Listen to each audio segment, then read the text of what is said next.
Welcome back to another episode of Armchair CMOs. I'm Julie. See, And I'm Vaughn. you can't help but laugh. Oh, it's because Uh, you said it. You said it. You did that on purpose. You didn't. You aren't. You were. Anyway, let's just go. Let's get it going. I did quite literally nothing on purpose. All right.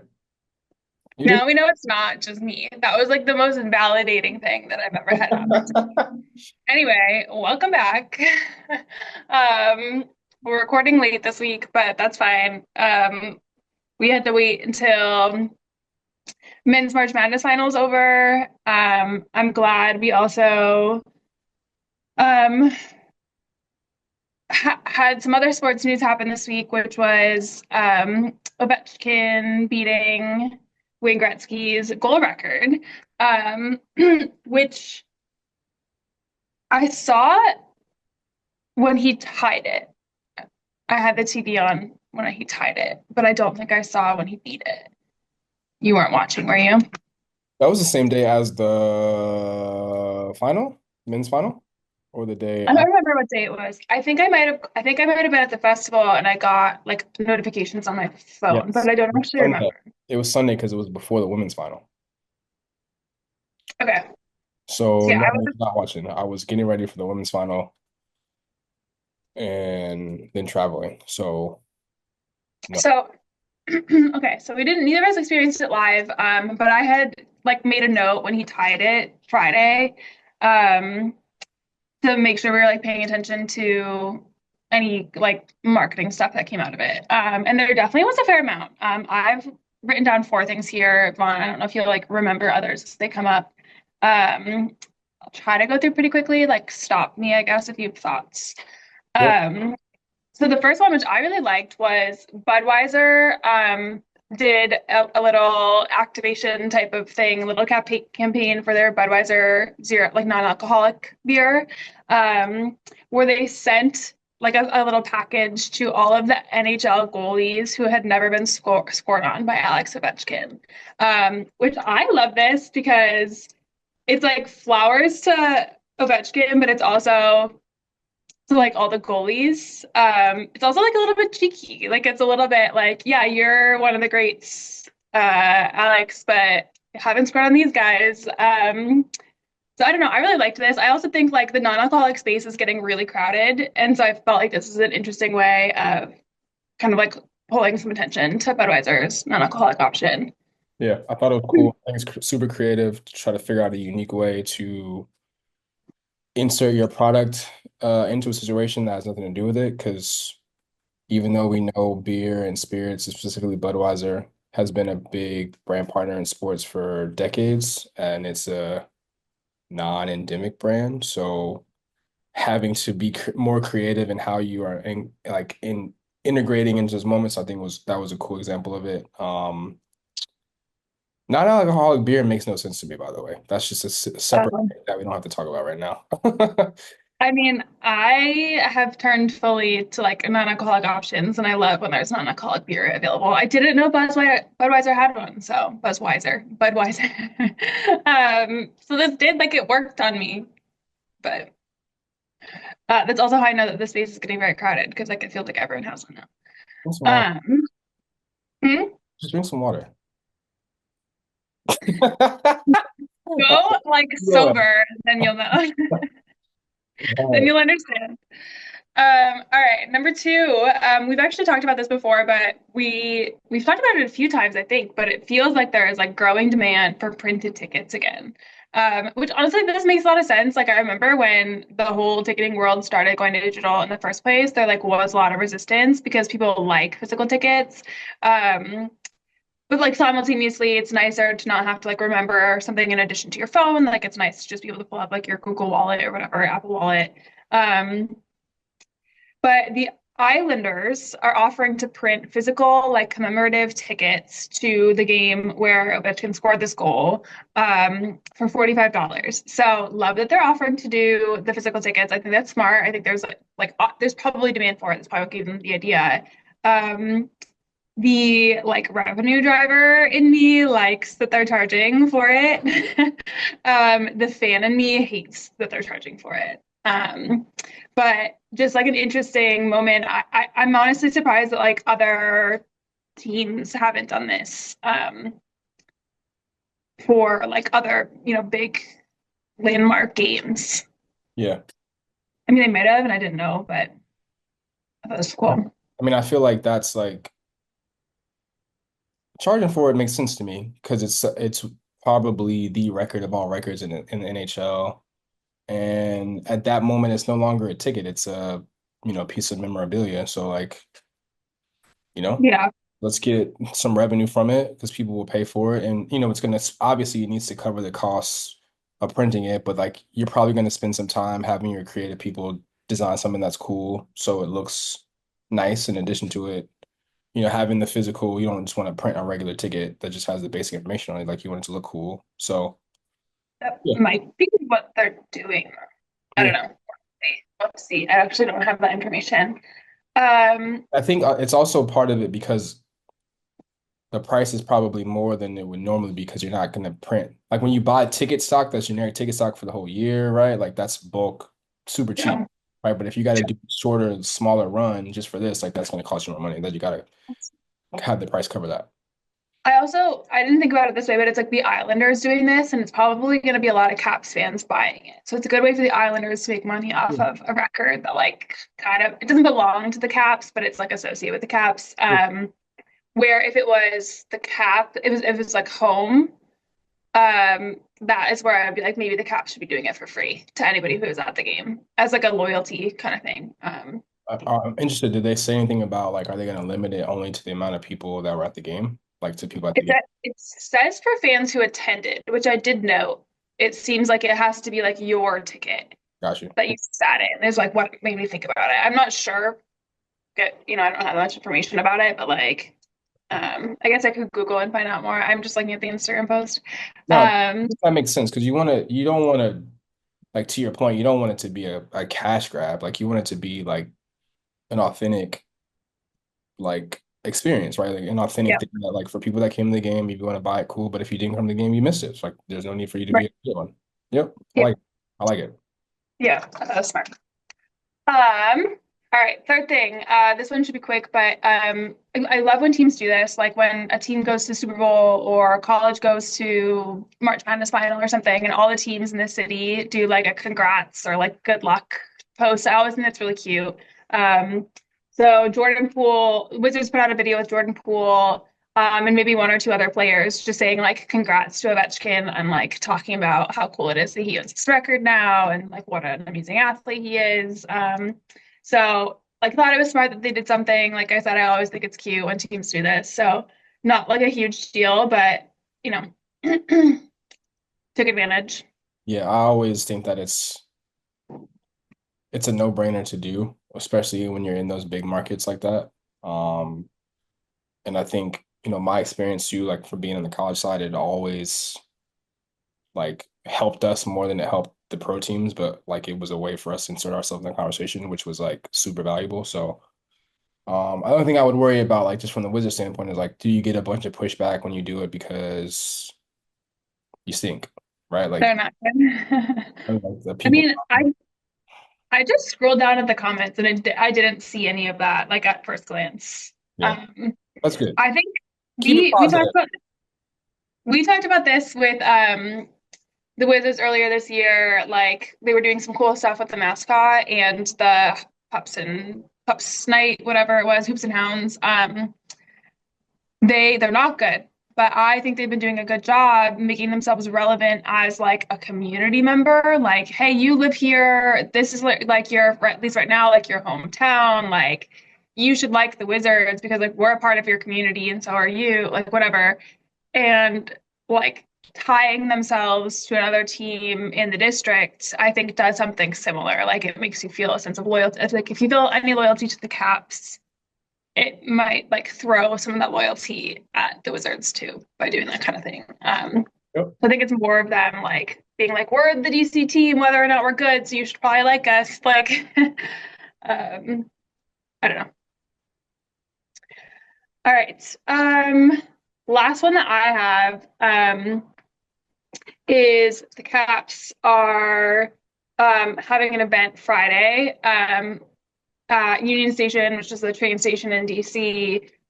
2 hour event Friday afternoon with like Ovechkin will be there, two other players will be there. And there's gonna be like a DJ, like a hockey game that you can play, t-shirt giveaways, like prizes, things like that. I like this idea. I think it's cool. It's like kind of like a Super Bowl parade or championship parade or something like that. Obviously, like always a great opportunity when you can like have a player interact with fans directly. The only thing I had to say about this was the time to me is so weird. Hmm. Um, and the location, if I'm being so honest. I don't know why they chose Union Station. Maybe it has some relevance that I don't know about. I guess like it's probably gonna be a lot of kids, so like an after school type of time works well, but Union Station, which like a lot of people use to commute late on a Friday, seems like you're just gonna be getting in the way of commuters. And like a Saturday morning or something seems to make more sense to me, but I don't know. It's like one stop from Capital One Arena though, one or two, maybe. It's not that far. That's like maybe it's the closest big space they could get without like maybe they're doing it in the circle, right? Like not like oh, Like, why not? No, it says, hold on. I Wait, I thought I was catching the train and no, I it's in the main hall. It's inside. it's I inside. guess maybe that helps for weather. I was like, why not just do it on like the mall somewhere? I don't know. Interesting. The timing is interesting. And like, aren't they getting ready for the playoffs? Like, do they have a game coming up? Like, it's playoff time. Like, wouldn't you? I guess you got to get it. I don't know. Yeah, I don't know. That's true. That could be contributing factors, like just around their schedule. Right. Um, that's fair. I mean, I didn't think about that, but I like that they're doing it. It just feels like the execution's like a little bit weird, but Yeah. um, Yeah. My only yep. really big comment, like, happy for him as as we lived in DC and got to be fans of him. Like, I remember I think maybe he got drafted. I think he was like starting to be really good his first couple years when I was in grad school at Georgetown. And so it was like he was balling. They drafted the kid from the kid to the pitcher to the Nats. You know what I'm talking about? Oh, Strasburg. They drafted Strasburg and John Wall, and they traded for Donovan McNabb. All that happened in the same few months that I was in DC, which was crazy. Like, so and I actually went to a Stanley Cup game the year they won. So like I'm a little bit of a do I have yeah, let's got my towel right here, Jules. Look at that. Look at you go. I was there the day that the Caps brought the Stanley Cup to Georgetown's campus. Also, the Pens won the Wizards, won the Stanley Cup 2 years in a row when I was in Pittsburgh, and then I came here and the Caps won Stanley Cup. And then I honestly think it was like the next year or maybe 2 years later that That's one. the Nats won. And I was like, yo, championships are like following me lately, but not anymore. It's okay. My Um, I just love like this clip that was on the internet a few weeks ago of him singing Bands and Make Her Dance, which is like super hilarious. Like, he was singing it. yes, you have to find that. Like I'll Is it put the one it of him in. at, is it the one of him at Balos? Is it what? The one of him at Balos? No. He had like a Oh yeah, personal yeah, yeah. party. Yeah, so they played it as he walked in there, but like that's because there was a video that went viral of him Okay, like that's what I didn't know. Okay. a bunch of like series, a couple of clips of them playing it in the locker room back to back to back of him singing the song, which was cool. And it's Hmm. also like, yo, I don't know, it was kind of shady. I was surprised to hear it, but like when they did a tribute to it on SportsCenter a couple days ago, like they kind of referenced or alluded to the fact that he like lives hard, like he lives like he drives fast cars and he partakes or whatever, like. And I'm like, I'm not surprised. Like that's just kind of like he seems like that kind of guy. But like let's also all the gray hair that he has on his head and his face, he is like less than a year older than me. Yeah, right. Like it's showing. Yeah. I saw the picture of him walking into the restaurant and I was like, to be so honest, I don't know what he looked like. Like every picture I see of him is it in a helmet. I don't know what he looks like. And I was like, that's him. Like that looks like someone who's been retired for 15 years. Like anyway. Shout out to All Ovi. right. Congrats, bro. All caps. Happy for the city. Got my George Yeah, soccer it's shit. fun. I'm enough of a fan, like I'm not specifically a hockey fan, but I'm enough of a fan of sports that like seeing any level of like greatness like that is always really cool. Um, so I was excited to even Georgetown just soccer won the championship that year too. Juice. What? women's did. No, Georgetown men's soccer. Yeah, Georgetown. Oh, there that was was a back good to few back. years there. I remember. Yeah. Mm. The Caps were in no. So Georgetown was in December 19. So I guess the Nats had just been in November 19. Caps were. Caps were June 18th. What a run. Mystics are in there too, sometime, I think. Oh, you're right. City of Champions. Really, like for real, for a certain period. When That was like June 19 too, I think. 19, yeah. Yeah. Okay. Enough about Crazy. that. Okay.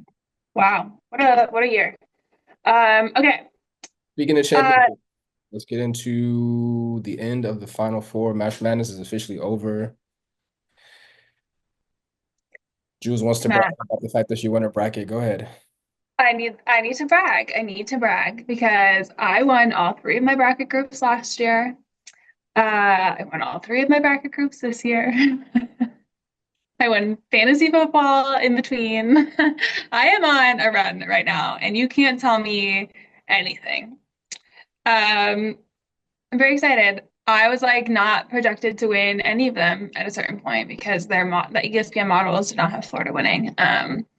And then I went Monday night to like a Gator bar in DC. So I was there with a bunch of like alumni when they won. It was very fun.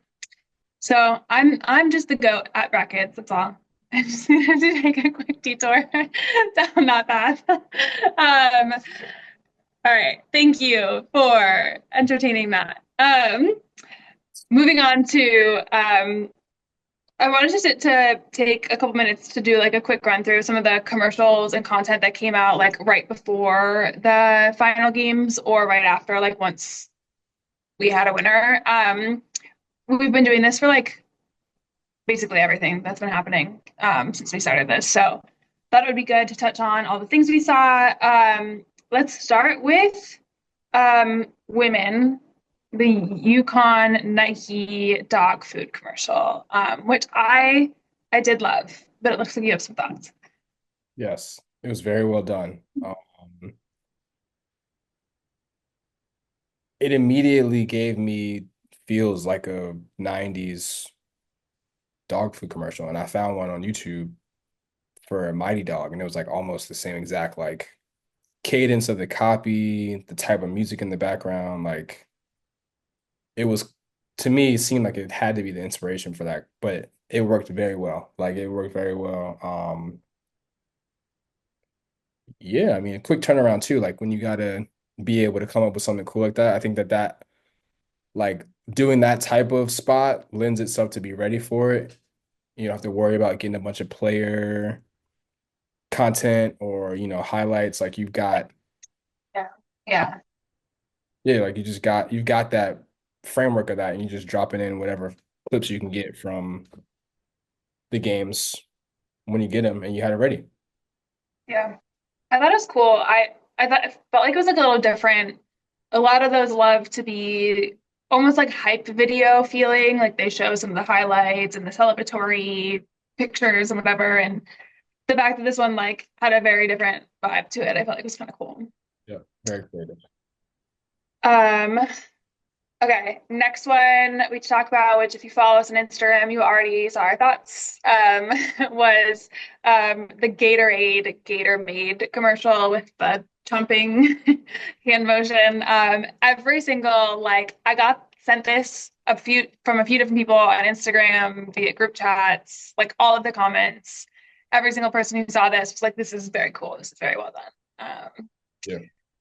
So like, and Gatorade had to be ready for this. Like there wasn't Gatorade like tested at Florida, so they had to have something great to come out after Florida won. Like yeah, they had to take advantage. Based on that commercial, I feel like that's where it like started. Like it was It is. Oh yeah, so like I something mean like that. Yeah.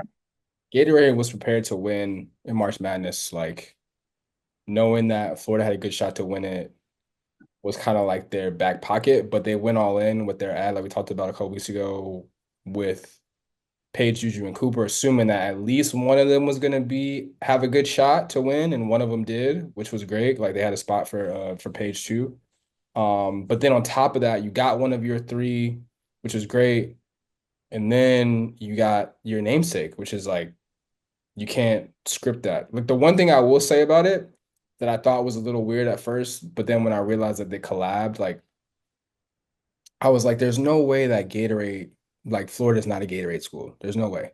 But then because the image, the graphic is just, I'm assuming it's Todd Golden doing the chomp, but like there's no logos. It's just Gatorade. So like obviously Mhm. the chomp is like you know what the chomp is, but at the same time, like you can't like we could have done a tag or something in the bottom or like Gatorade X the logo or something that like I would have in my spot I would have put the logo on there somewhere. But the fact that you especially since you collabed on it, right? Like because that means that it sits on my feed as the Florida content people, right? Like I'd love to have the Florida logo on there somewhere. But again, not a big deal, not completely necessary. You know, it would have been nice to have in my mind because like that's the way I think, and I like to put like I'm big on let's continue to hammer home the brand as much as possible. But the fact that they collab with it, I thought it was dope. I think it's like I totally get what you're saying. I almost think that's part of why it was so cool. It's like you knew who it was without it being like identified. Yeah, but you also have to like my approach to it is like you always gotta be worried, not worried, but always gotta be thinking about the people who don't know. The people who Who don't get it. the people who do know, like the Chomp is us and like Chomp is like the Florida Gators, like that's great. Like they're gonna be excited about it. But let's assume, because I think let's talk about it like Gatorade is one of those endemic brands, right? But it's a brand for all sports. It's not just a basketball related brand. So like people follow Gatorade because they follow Messi or I'm just throwing Messi out there because I feel like he's been in a Gatorade commercial. But there's someone who was a soccer player, an international soccer player who has been in a Gatorade ad that probably has brought some followers to Gatorade who probably have no idea about the Florida Gator Chomp. So at least let's let us put the logo on there. True. Now, again, like I said, it's not a That's big deal valid. because you do have the collab and the collab helps, but at the same time, like I like to put the logo on it. That's No, that's valid. I think you swayed me. All right, last one, which I think of the three we're mentioning, this is my favorite, and Jordan is just on like an epic run right now. They had the Unbannable ad, which we loved, the Jalen Hurts ad, which we loved, and now they dropped a hype video prior to the men's final on Monday night, which like they just like talked their shit, like, which I think they've earned, if I'm being honest. So I thought this was really cool. I got really excited when I saw it. Happened, like you said, can't be scripted that both schools in the final would be Jordan schools. I've said this in a prior episode that I really want to see, I want to see the graphics that are never released. I want to see their Houston version Hmm. of like, you know what I mean? Like I always want to see, like they for sure had both Florida and Houston like content to be released after if they had this video ready at the beginning. Like they knew one of their teams is going to win. Yep. Would love to see the unreleased versions. Total aside, complete aside, and I'm actually even talking about the like pre-game video anyway. But yeah, I don't know. This was a cool video. Big win for Nike. I mean, not for Nike. Well, yes, but specifically Jordan Brand to have both schools be in there. And I think like it's also important to know those are not OG schools. Those are not OG Jordan schools. Like those are, those were part of the well, I don't know when Houston came, but Florida was part of a run of football schools they added, like Florida, Oklahoma, and Michigan, right? Like to try to get into football, which has showed up to be valuable in basketball, which is dope for them. Um, but I mean, I felt like Nike did what Nike does, and Jordan Brand, obviously, because they had the winners, they had the championship game on lock. I feel like the main brands did a pretty good job. I didn't really see a lot of Adidas stuff though. I felt like Adidas really only had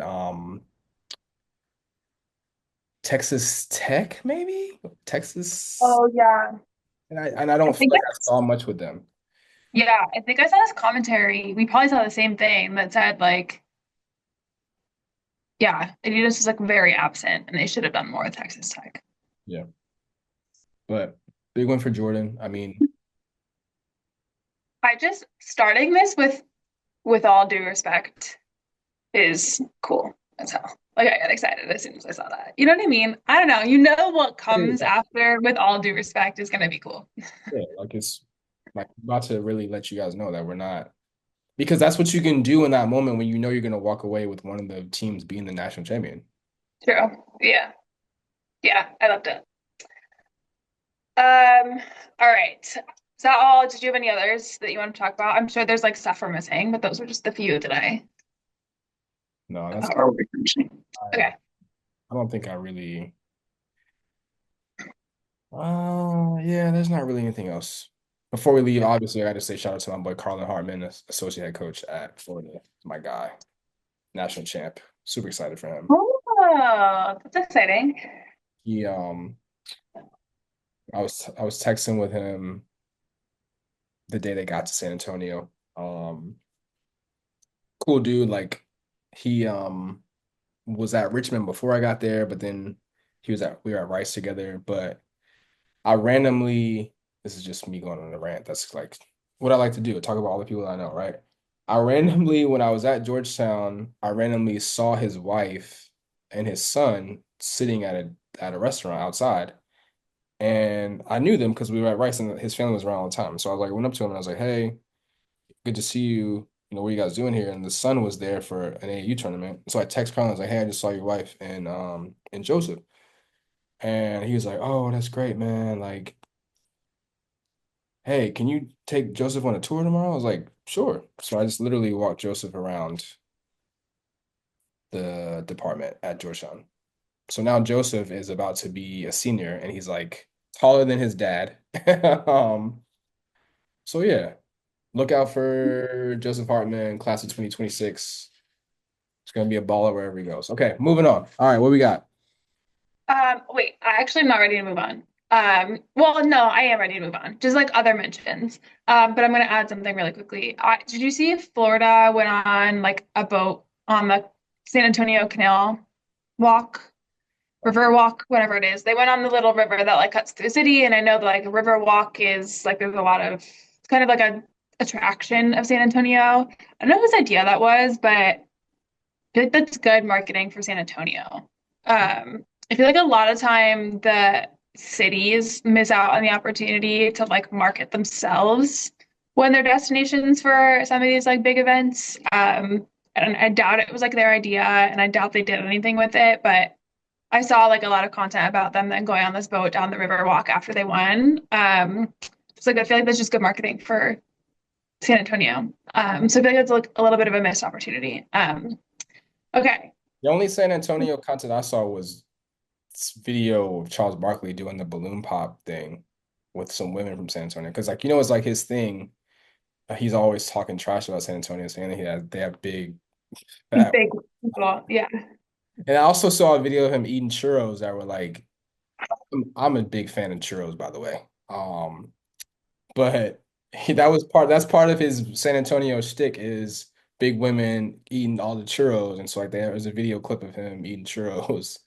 And then there was like this fake balloon pop video where Kenny's the host and Charles Barkley's talking to these women. These women are dogging him for, being Charles Barkley. But anyway, Was that also a promo for, because like the balloon pop thing is on Netflix now? I don't think it was a promo for that. I think it was just a TNT short. Joke. Okay. All right. I feel like I have a lot of thoughts on that, but I'm ready to move on. Okay. I don't want to have this conversation. Absolutely no part of me wants to have this conversation. I did say this on Monday night. The ratings for the women's final were made public Monday, and I saw something on Instagram. There were like 8.5 million viewers for Sunday afternoon's women's final, compared to something like 18.9 or something like that million last year, which is obviously the most watched of all time. Um, and yeah, 8.5 million this year, 18.5 million last year. So like half as many, less than half as many viewers tuned in for the final. And I said on Monday, I said, I've been refraining from saying this out loud for years, like for all year, because I don't want to speak it into existence. But I've had this fear that a lot of the attention into women's or attention on and like investment into women's sports is like a fad. And I don't want it to go away. Um, that said, this number of 8.5 million is still the third highest viewership of all time. So it's like definitely not an indication that it's like women's sports are gonna kind of revert to how they were with like way less attention. I think it's just maybe like they really peaked with Caitlin Clark. And like now we're kind of finding this like steady state leveling out a little bit after. So like still definitely more eyes on women's basketball, still definitely more interest and attention in women's sports. But it's like you have to hit this like fad trend craze before kind of like leveling out. Ideally they'll like return to growth again next year. I mean, So I don't like want to have this conversation, but the conversation I think needs to be had, like, did women's basketball peak with Caitlin Clark? I think It's I the think question. I think the answer can be yes, but it not be a negative. I mean, like it just got like I mean, yeah, went really, really, really high. And now but it's not back to where it was. It's still back no, higher, I, which I think is I important. And it just yeah, last year was a critical mass of 2 years building up from before that, where Caitlin was just individually a superstar and doing great things, but then obviously battles with battles with South Carolina and battles with Angel Reese and LSU, and then leading up to that, and then having that hype be the hype be fueled all year. I mean, that's just a once in a lifetime thing. So yes. Now there were things also, like I said in my notes, like there's things that happened this year that didn't help, right? Like Juju getting hurt didn't help at all. And, you know, even though I feel like because Caitlyn had been, it was Caitlin's senior year, right? So like she'd been there for 3 years before that season and she's more polished, right? Huh? the senior year. Right. So like Juju's still 19 years old. Like she's still trying to figure out things and her voice isn't as they haven't had the chance to have her reach those type of heights as like the visibility and the brand that Caitlyn became because Juju's still young and she's still figuring it out in certain aspects, but also people are still getting used to her. But also Like, what about Paige Buckers? Paige's thing is she just hadn't been consistent with it. I think that was the issue with her. Mhm. Like she just missed so much time because she was hurt. Where like yeah, I didn't even realize that they had been to the Final Four before, but I forgot that South Carolina beat them that one time. So it just wasn't, South Carolina as a team, I think as it relates to this marketing and branding conversation that we're having we recognize them as a team and we love Dawn, but there wasn't really anyone on South Carolina's team that was like, we're looking out for them to Yeah. be in the conversation and to follow them and be excited about that person. And, it makes That's sense. It's a combination of you're never going to catch the critical mass that happened last year. And then there just were some things that just didn't go in the favor to like try to maintain that excitement that you just got to hope for better next year. I think Notre I think Dame underachieving too was like a huge part of it. Like people thought Notre Dame was going to be really good. Hannah Hidalgo is amazing. But yeah, I think there's two things. One is like the final also was not like a good game. Like I think there's like if people would have tuned in the second half to help like get those rating numbers up a little bit if it was a close game and it just like really wasn't a close game. So that could have hurt it too.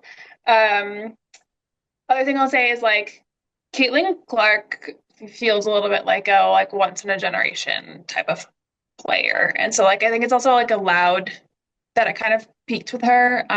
Like you said, the good thing is that the numbers were still up from pre Caitlin Clark. And that I think is like what we want to see and what everyone's banking on. Like all of the investment going into women's sports, like that's based on those numbers still being up, even if, they come down from their heights. right. Um, We've also okay. like to make you feel better about the conversation, right? Like we've talked about a lot of things on the show that happened around the game this year too that were like more NIL deals, more brand opportunities, more visibility in general that those things add up, even if they didn't add up to ratings because the game itself wasn't as exciting. Like people were not anticipating the game as much, but people are so excited about what's happening in. Sport. Yeah, Yep. that's a good point. That's a good distinction. Okay. Last thing we want to talk about, something else I have a lot of thoughts on that I just like won't get into, but Sports Illustrated swimsuit like issue. I don't know if the issue was released or what, but basically announced that Hailey Van Lith is going to be like on the digital cover or something of Sports Illustrated swimsuit this year.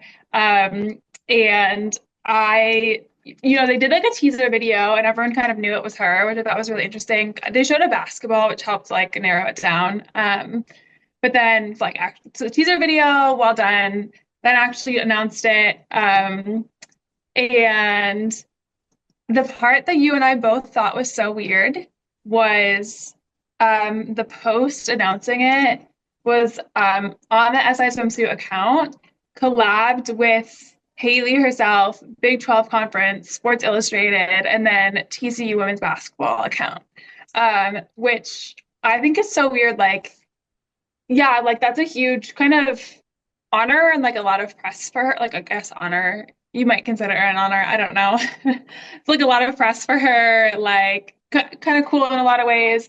I'm like, it's so weird to me to collab with the TCU women's basketball account because like TCU is still like an academic institution. And in the video, she's like wearing a bikini and talking about how she like likes to feel sexy. And I was just like, I don't know if I'm the president of TCU that I want one of my students being shown in that light on like an official page. I might be a little bit traditional in this opinion. But I thought it was a little weird for that reason. I know you had some thoughts.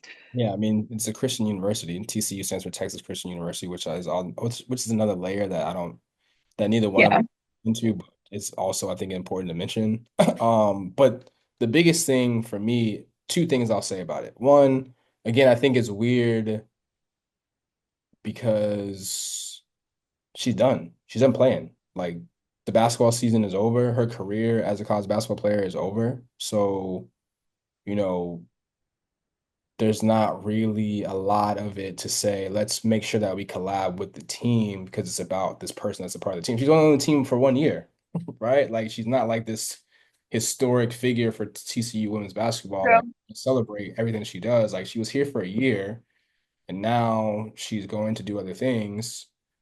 But it's not like it's a thing to celebrate. Like it doesn't even make sense to celebrate the year they had like with this, and it also because she's done playing, is not like let's keep the excitement for her to come back next year, right? Like it doesn't do either, which is just kind of like it should just be her own thing. But I will say at the same time, I do see the vision of it.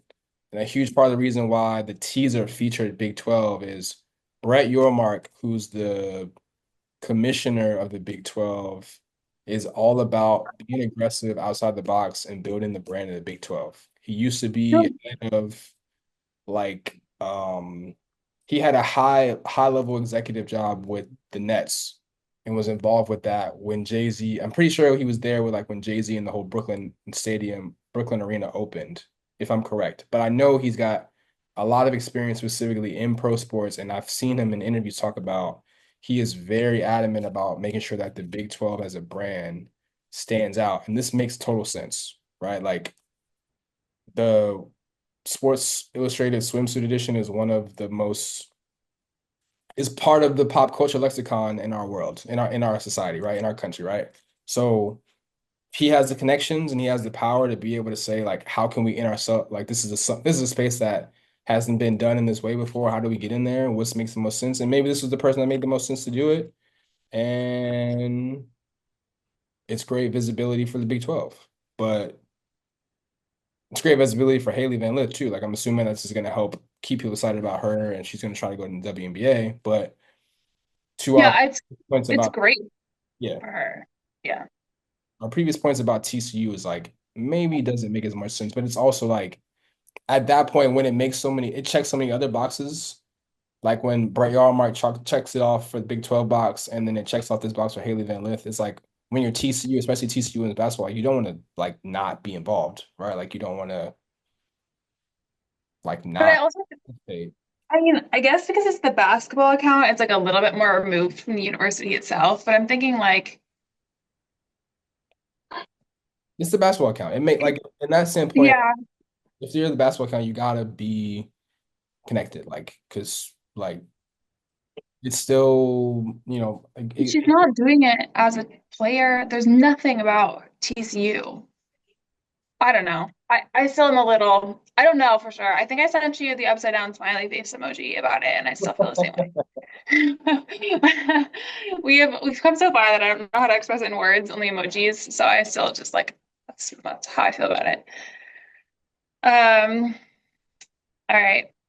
Anything we forgot to talk about? I feel like this was a good recap of the last week. We did say we weren't sure if we were going to have anything from the finals. We had some stuff to talk about. Really now, I feel like the attention is on NBA finals, NBA playoffs. Um, and we've just got like soccer, baseball all summer. I think everyone's already starting to look back forward to like college football again. Uh, I mean, we're NBA. I mean, NFL draft time, NBA playoffs, baseball is. I think but it's like that's the thing is it's the start of so many seasons that it's like, well, you'll be watching and you care, but like, it's not huge stuff happening quite. But the draft is a good point. right. We'll see. I mean, the NBA season is actually like being super dramatic right now. Coaches getting fired. Like in the West, I think seeds 3 through 8 are all like separated by one game, making me miss right now. This podcast is making me miss Luca and the Lakers at the Mavs right now. Oh, Um, but yeah, sweet. Uh, well, I'm sure we'll have stuff to talk about. Sure. oh, for sure. But I just feel like every year after March Madness, I get like a little bit sad. Um, because like I watch fewer sports that happen during the summer than like some people like baseball is their thing and they're so excited. But Right. um, all And right. you got losers like me who watch summer league basketball. I love a little summer league basketball. Watching the young guys get their shot. People do love summer league. I would just rather be outside. Honestly, it's actually great that I don't watch a lot of summer sports because it gives me time to like spend at the pool, you know? Um, all right, cool. Well, good conversation. We'll be back next week with something else, whatever happens this week, for episode 21. Bye, Vaughn. Cool. Great job. See you later.